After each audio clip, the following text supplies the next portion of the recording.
Segunda Crônicas 24, versículo 15 diz assim: e envelheceu Joiada e morreu farto de dias. Era de idade de 130 anos quando morreu. E o sepultaram na cidade de Davi com os reis, porque tinha feito bem em Israel e para com Deus e a sua casa.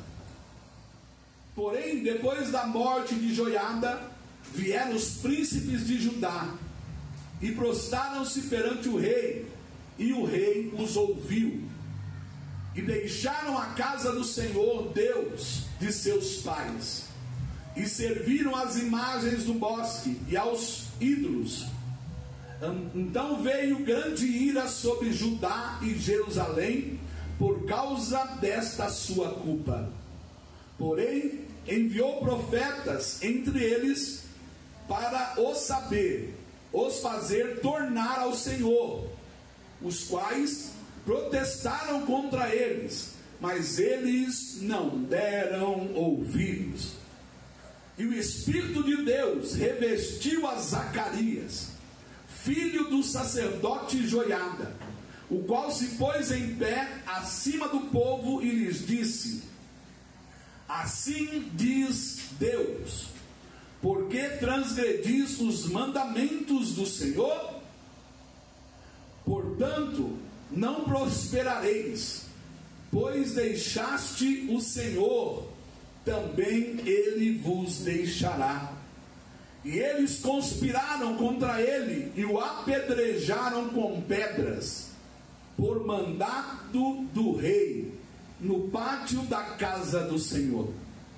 E assim o rei Joás não se lembrou da beneficência que Joiada, pai de Zacarias, lhe fizera, porém matou-lhe o filho, o qual, morrendo, disse: o Senhor o verá e o requererá. Levanta a palavra do Senhor para o alto. Pede para Deus falar contigo aí. Mas nunca vi essa palavra, não ouviu? Você vai ouvir hoje. Senhor Deus maravilhoso, eterno Pai, eis aqui a tua palavra, Senhor. Tua palavra santa, fiel e verdadeira. Meu Deus, importa que eu diminua, o Senhor cresça, porque sem ti nada podemos fazer. Papai, fala conosco, Pai, porque precisamos ouvir a sua voz nessa noite. Fala, papai, porque a tua igreja ouve, em nome do Senhor Jesus. Amém? Pode se sentar.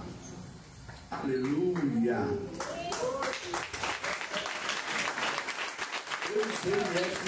Isso, pode adorar Deus. Pode adorar Ele, porque Ele é digno. O tema da mensagem de hoje é: aonde estamos alicerçando a nossa vida? Nós acabamos de ler a história de um rei, que esse rei, ele começou a reinar com 7 anos de idade. Seu nome era rei Joás. Ele começou a reinar com 7 anos, uma criança ainda. E quando ele começou a reinar ali, ao seu lado havia um conselheiro, um homem de Deus, um profeta ali que Deus levantou para instruir aquele menino de como reger aquele povo.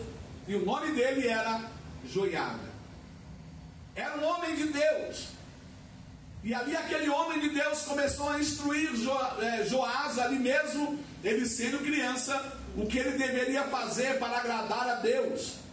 E nós vemos no decorrer da história que ele, já maior, o rei Joás, ele sentiu de renovar a casa de Deus, de restaurar, o templo de Deus, porque ele foi instruído por Joiada. Joiada estava com ele, Joiada estava ali instruindo ele, e instruiu ele por muitos anos. Enquanto Joiada estava com ele, Joás estava fazendo o que agradava a Deus, o que agradava ao Senhor. Mas acabamos de ler aqui que Joiada, ele envelheceu e ele morreu farto de dias. Morreu com 130 anos.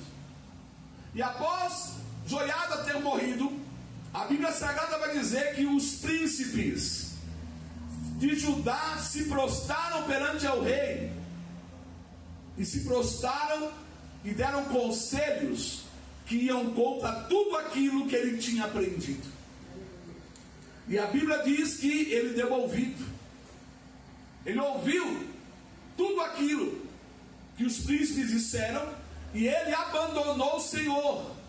Ele abandonou os princípios, seus valores, e ele começou a idolatrar outros deuses. Ele se voltou à idolatria, se voltou à mentira. E a Bíblia vai dizer que Deus levantou muitos profetas para repreendê-lo. Deus levantou muitos profetas para falar com ele, para que ele viesse voltar ao Senhor, porque ele tinha deixado a Deus. Mas a Bíblia diz que mesmo Deus levantando profeta um após outro, porque naquele tempo era assim, quando o povo se desviava da verdade, quando o povo se desviava da vontade perfeita de Deus, sempre Deus levantava um profeta para advertir quem estava na liderança e no governo. Sempre Deus levantava um homem de Deus, uma mulher de Deus, para falar a verdade, para pregar a verdade. Mas a Bíblia diz que mesmo eles fazendo isso, o rei não deu ouvido. Eu quero começar, para não precisar voltar, eu quero abordar alguns textos, eu quero abordar aqui algumas características de Joiada. Não somente de Joiada, mas de Joás. Joiada era um homem de Deus. Toda a sua sabedoria, todo o seu entendimento, ele ensinou Joás como se fosse seu filho. Joiada tinha um filho chamado Zacarias, que nós vemos aqui que Deus encheu ele do Espírito Santo. Quando o rei não queria ouvir os profetas, Deus falou assim: peraí, deixa eu chamar alguém próximo, deixa eu levantar alguém que ele conhece, vou encher ele do Espírito. Quem sabe Zacarias, ele cresceu com ele como se fossem irmãos, quem sabe Zacarias ele dá ouvido. Nós vemos, irmãos, a primeira coisa que eu vejo nessa história é a influência de um homem de Deus na vida de alguém, na influência de uma mulher de Deus na vida de alguém. E a pergunta de Deus para mim e para você nessa noite é: como é que está a sua influência? A quem você tem influenciado a ouvir a palavra, a seguir a Deus? Será que temos influenciado as pessoas de uma forma positiva? Ou temos influenciado as pessoas de uma forma negativa? Joiada instruiu Joás. E Joás, ele deu ouvido. Ele obedecia o que Joiada instruía ele. E a Bíblia vai dizer: ande com o sábio e sereis sábio, porque aquele que anda com tolo, o seu caminho perecerá. E a pergunta de Deus para mim e para você é essa: com quem você tem andado? Quem tem sido as suas companhias? Quem tem sido as suas amizades nas redes sociais? Com quem você tem feito aliança? Nós temos visto nos dias de hoje crente como ali Josafá. Como assim, mamãe? A bênção de Josafá fez aliança com Acabe, e Deus não estava no negócio. Nós vemos hoje em dia muitos crentes fazendo aliança com o diabo, fazendo aliança com o mundo, fazendo aliança naquilo que tudo que não agrada a Deus ele está fazendo, pensando: não tem problema, isso não tem nada a ver. Tem sim, irmão. A Bíblia diz que o Espírito Santo, ele tem ciúmes de nós. Ele tem ciúmes de nós. E nós precisamos andar com pessoas que nos levam mais próximo de Deus. Se você tiver andar com pessoa que te desmotiva, que te desanima, que só te leva você para baixo, evita de andar com essas pessoas. Não, mas eu estou lá, vou converter eles, eu vou lá ensinar eles o caminho certo. Irmão, você tentar convencer alguém da palavra pregando o evangelho é uma coisa, você andar com a pessoa é outra. Quando se fala em andar, nós vemos que Joiada e Joás andavam juntos, eles tinham um relacionamento íntimo, como se fosse pai e filho. O andar junto é isso. Tem pessoas que estão se relacionando com pessoas, são pessoas ímpias, pessoas feiticeiras, pessoas idólatras, pessoas que não têm compromisso com Deus, pessoas que blasfemam o nome de Deus, pessoas que fazem tudo que desagrada a Deus, e mesmo assim você está do lado dele, do lado dela. E a Bíblia está escrito lá em Amós, capítulo 3, versículo 3: poderão andar dois juntos se não estiverem de acordo? Pode andar uma pessoa honesta junto com um ladrão? Sim ou não? Não? Pode andar uma pessoa que vive falando mentira, uma pessoa que só gosta de viver a verdade? Não pode andar dois juntos se não estiver de acordo, irmão. Está de acordo? Tem que ter concordância? Tem. Então vamos andar juntos. Não tem mais. Não pode andar. Nós vemos aqui que aquele homem de Deus, Joiada, influenciou, mas ele veio a morrer. Ele veio a falecer, e a Bíblia diz que o rei Joás começou a dar ouvido a quem? Aos príncipes de Judá. Ele foi dar ouvido a conselhos de quem não tinha compromisso com Deus, de quem não tinha aliança com Deus. Ah, Deus está falando com você, né? Quantas pessoas que não têm compromisso de Deus, você está atrás dessas pessoas para pedir conselho? Quantas pessoas que são idólatras, feiticeira, macumbeira? Ah, mas é meu amigo, é minha amiga. Aí você pede conselho para ele, para ela. E os conselhos deles, irmãos, conselhos delas vai ser baseado no que eles vivem. Se eles vivem no engano, na mentira, eles vão querer instruir vocês a andar no engano, na mentira também. Não dê ouvido a esses tais. Joás deu ouvido àqueles príncipes, e por ele ter dado ouvido, ele se desviou do Senhor. Tem pessoas, se você não vigiar em quem você tem andado, em quem você tem ouvido, o diabo vai conseguir tirar você da igreja. O diabo vai conseguir fazer você desviar, como ele fez Joás desviar. Então vigia, estejais atentos. Onde nós temos alicerçado a nossa vida, nós vemos que Joás, a vida dele estava alicerçada em um homem.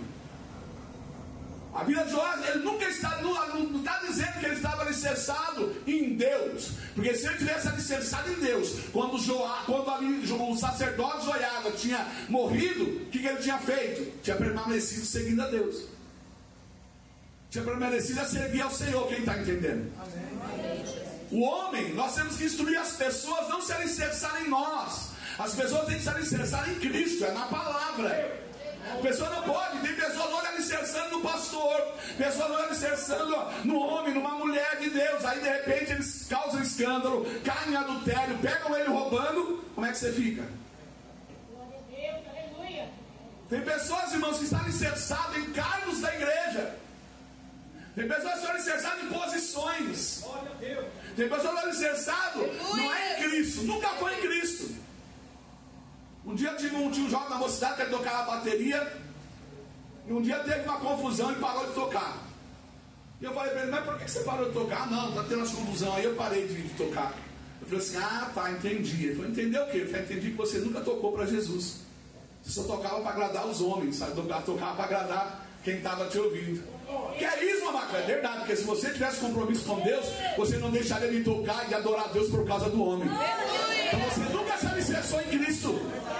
Glória a Deus. Você precisa estar alicerçado em Cristo, irmão. Tem pessoas que têm uma posição, cargo. Se você falar para ele: ó, a partir de hoje você não toca mais, a partir de hoje você não toca, sabe o que acontece? Muitos vão até esfriar na fé, outros vão desfalecer, muitos vão até desviar. Por que vai desviar? Não, tiraram o meu cargo, tiraram minha posição. Estavam apoiados, alicerçados no cargo, estavam alicerçados na posição, nunca se alicerçaram em Cristo. Mas a Bíblia vai dizer que Jesus usava um ensinamento maravilhoso: bem-aventurados são aqueles que confiam no Senhor. Esses tais serão comparados com um homem que alicerça a sua casa na rocha, que o vento vai vir, vai soprar, as águas vão bater e nada vai acontecer a essa casa. Que casa é essa? É a minha vida, é a tua vida. Aleluia. Nós temos visto maridos se apoiar, se alicerçar na esposa. Nós temos visto mulheres se apoiando no marido, filhos se apoiando nos pais. Está na hora de nós começarmos a se apoiar em Cristo. Para onde nós começarmos a olhar para Cristo, porque Ele é o autor e consumador da nossa fé.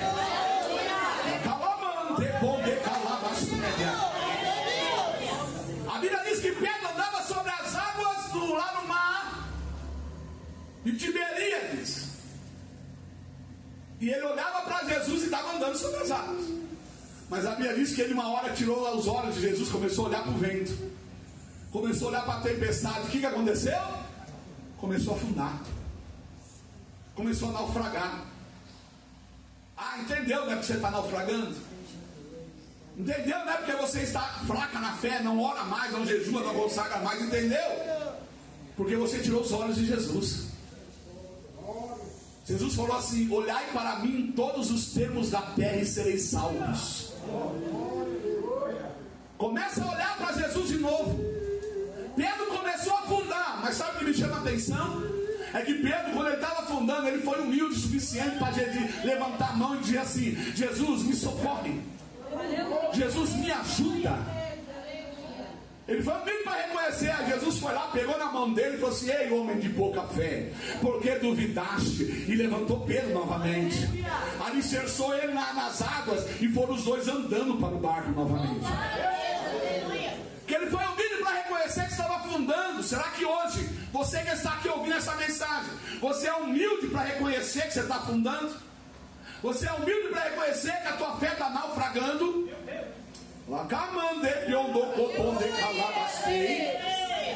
Será que você é humilde para reconhecer que você tirou os olhos do Senhor e começou a olhar para as dificuldades, começou a olhar para as tribulações, começou a olhar para o vento, para as águas agitadas, começou a olhar para as muralhas, para o gigante que você está enfrentando? Olhe para Cristo. Porque se nós olharmos para Ele, irmão, não há gigante que vai ficar na nossa frente, não há muralhas que vai ficar na nossa frente, porque até as muralhas Deus Ele põe por terra. Eu não sei qual é o gigante que você está enfrentando, mas se você começar a olhar para Jesus e Ele estiver guiando seus passos na frente, irmão, não tem muralha. Ele derruba a muralha, Ele derruba gigante, Ele derruba, tira impedimento, Ele tira tudo. Aonde vocês têm alicerçado a tua vida, a Bíblia vai dizer que Joás não deu ouvido aos profetas. Mas aí Deus levantou quem? Zacarias. Zacarias era filho de Joiada, irmão. Como nós falamos, quem sabe ele cresceu brincando com o rei, porque ali o rei tinha Joiada como um pai. E aí Deus falou: não, vou levantar alguém que ele conhece, alguém que é próximo, porque pelo menos alguém que é próximo, quem sabe ele vai dar ouvido. Você sabia que às vezes Deus usa profeta, homens e mulheres de Deus, para te repreender, para te exortar, e você não dá ouvido? Aí sabe o que Deus faz? Deus pega a tua filha para falar com você, Deus usa o teu filho para falar com você, Deus usa a tua esposa, usa o teu marido para te repreender, porque Deus fala: quem sabe eu vou encher eles do meu espírito, para eles abrirem a boca e falar a verdade. Quem sabe eles abrindo a boca, eles vão dar ouvido ao que eu estou falando, eles vão dar ouvido à minha voz.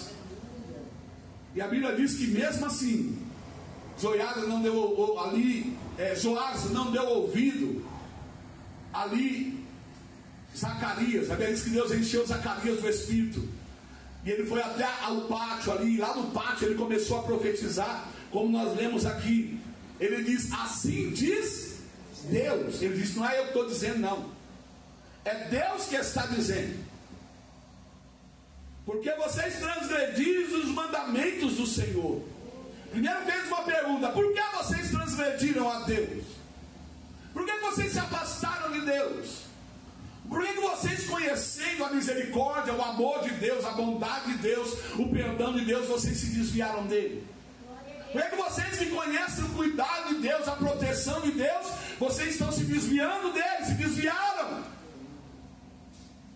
E ele diz: portanto, por vocês terem feito isso, vocês não vão prosperar. Que da mesma maneira que vocês deixaram a Deus, Deus também vai te deixar. Deus vai deixar vocês.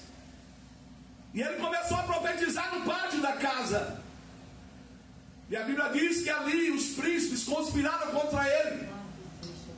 E a Bíblia diz que por ordem do rei, Joás mandou apedrejar Zacarias no pátio, mandou matar ele apedrejado. E foram até Zacarias, ele ali terminando, ali profetizando. Tacaram pedra no profeta e mataram ali Zacarias. Irmão, o profeta no Antigo Testamento, ele não era bem visto, e até mesmo no Novo também não é. Os sacerdotes eram bem vistos, por quê? Porque todo ano ele oferecia a Deus sacrifício para Deus perdoar o pecado do povo. Então ele era bem visto, agora o profeta não. Porque o profeta nunca foi bem visto, porque ele não falava o que ele queria. Ele não falava nada para agradar o povo ou para agradar o rei. Ele falava somente aquilo que Deus mandava. Ele falava o que o povo não queria ouvir. Por isso que ele não era bem visto naquele tempo. Não era bem visto os profetas. E a Bíblia diz que ele mandou matar Zacarias. E aqui nós lemos que, versículo 20, assim, o rei Joás não se lembrou da beneficência que Joiada, o pai de Zacarias, fizera para ele. A pior coisa na vida de alguém é ingratidão. E nós vemos ele agindo com ingratidão, mandando matar praticamente seu próprio irmão ali adotivo, cresceram juntos. Mandou matar por quê? Porque não queria ouvir a verdade. Não queria ouvir a voz de Deus, o que Deus estava dizendo. E a Bíblia diz que ali antes de Zacarias morrer, ele diz: o Senhor o verá e o requererá pelas suas obras. Ele está dizendo: ei, terá consequências pelos seus atos. Te prepara para as consequências das tuas ações. E matou ali Zacarias apedrejado. Irmão, tem muitas pessoas que por não querer ouvir a verdade, às vezes eles querem até te maltratar. Se fosse possível, eles até te apedrejavam. Por quê? Porque Deus está usando você para falar o que eles não querem ouvir. Deus está usando você para repreender eles, para instruir eles na verdade que eles não querem. A Bíblia diz que aqueles que estão nas trevas, eles não vêm para a luz, porque se eles vierem para a luz, as suas más obras serão reprovadas. É por isso que eles não vêm para a luz, porque se eles falassem assim, se for para a luz, ele vai ter que parar de fazer isso, parar de fazer aquilo, parar de fazer aquilo outro. Então eles não querem vir para a luz, eles querem continuar nas trevas. E aí às vezes nós falamos e eles não querem dar ouvidos, e se possível fosse, ele até nos apedrejava também, nos matava. Mas a Bíblia diz que nós temos um Deus que nos protege, um Deus que nos guarda. E Deus nos chamou, irmão, e nos deu o espírito não nos deu o espírito de covardia, mas nos deu o espírito de coragem, de ousadia para pregar. Então quando Deus te inspirar e Deus te tocar para falar a verdade, para repreender alguém, irmão, abra a tua boca. Doa a quem doer, fira a quem ferir, pregue a palavra, fale a verdade. Não negue o seu Deus, porque é Deus que irá colocar as palavras na tua boca. Glória a Jesus, aleluia.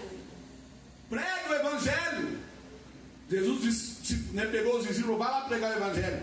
Se vocês entrarem numa cidade, vocês pregar o Evangelho e eles não receberem, se preocupa não. Quando sair de lá, você bate o pó do seu sapato, porque o sangue deles não vai correr mais sobre a vossa cabeça. Só que para o sangue deles não correr sobre a cabeça do discípulo, ele precisava pregar o Evangelho. Ele precisava pregar a verdade. Não importa para quem fosse. Quer aceitar bem, não quer? Ó, bate o pó do sapato. Deus está falando com pessoas aqui. Está na hora de você continuar, né? De você parar de ter medo e começar a falar a verdade. Não importa se a pessoa vai ouvir ou não. Se ela não ouvir, né? O sangue dela não vai correr mais sobre a sua mão. Prega a verdade. Deus vai honrar aquilo que sair da sua boca. Nós vemos aqui que eles rejeitaram a correção. Joás rejeitou a correção, mas a consequência veio. Que o profeta Zacarias disse que o Senhor iria requerer dele, aconteceu. Por que, irmão Max? Porque o rei da Síria destruiu Judá e Jerusalém. E ali Joás, ele fugindo, ele se escondeu na sua casa e estava ali, ferido numa cama. Sabe o que aconteceu? As próprias pessoas que estavam ali, que faziam parte ali dos príncipes, que estavam do lado de Joás, e que conheciam a história de que ele agiu de ingratidão e mandou matar o filho do homem que criou ele, que instruiu ele, eles se indignaram. E eles mataram o rei, deitaram na sua cama. Ele foi morto pelas mãos das pessoas que estavam do seu lado, porque ele agiu com ingratidão. Agiu, ali de uma forma ingrata. Na sua cama ele foi ali, a Bíblia diz que ele foi enterrado ali, mas ele não foi enterrado, olha só. Joiada, ele morreu, o sacerdote, foi enterrado em Judá, ali no sepulcro onde eram enterrados os reis. Por quê? Porque ele fez muito bem para o povo de Deus, para Jerusalém, ali para Judá. Agora Joás não, a Bíblia diz que ele foi morto, mas ele foi enterrado na cidade de Davi, mas não foi enterrado ali junto com os reis. Por quê? Porque eles viram que Joás ele foi indigno, porque ele não instruiu ali, o povo na verdade. Então, para concluir essa mensagem, vamos alicerçar a nossa vida na rocha que é Jesus, pois somente nele é que eu e você nós vamos ter segurança. Deixamos de dar ouvido às vozes que nos afastam da verdade. Nós vamos deixar de dar ouvidos para aquelas pessoas que nos afastam de Deus, que nos afastam da presença de Deus, da palavra de Deus. E nós venhamos aceitar a repreensão de Deus, porque a Bíblia diz que Ele repreende a todos quanto ama. Por que Ele nos repreende? Porque Ele não quer que nós venhamos ser condenados com o mundo, para que nós venhamos se consertar, se corrigir na presença dEle, e que nós não venhamos fazer como Joás, mas nós venhamos lembrar de toda a beneficência que Deus fez por mim e por você um dia, dando seu único filho para morrer por nós lá na cruz do Calvário, para sofrer ali na via dolorosa, carregar uma cruz pesada, sendo pregado nela e derramando o seu sangue, para que hoje eu e você viéssemos ter a oportunidade de serem salvos. Nós vamos demonstrar a gratidão a Deus por tudo que Ele tem feito por nós e por tudo ainda que Ele vai fazer. E como é que eu faço isso, amados? Mostra a sua gratidão através da sua obediência. Seja obediente a Deus, seja obediente à palavra, que aí você estará mostrando a sua gratidão para o Senhor. Guarde essas palavras no teu coração.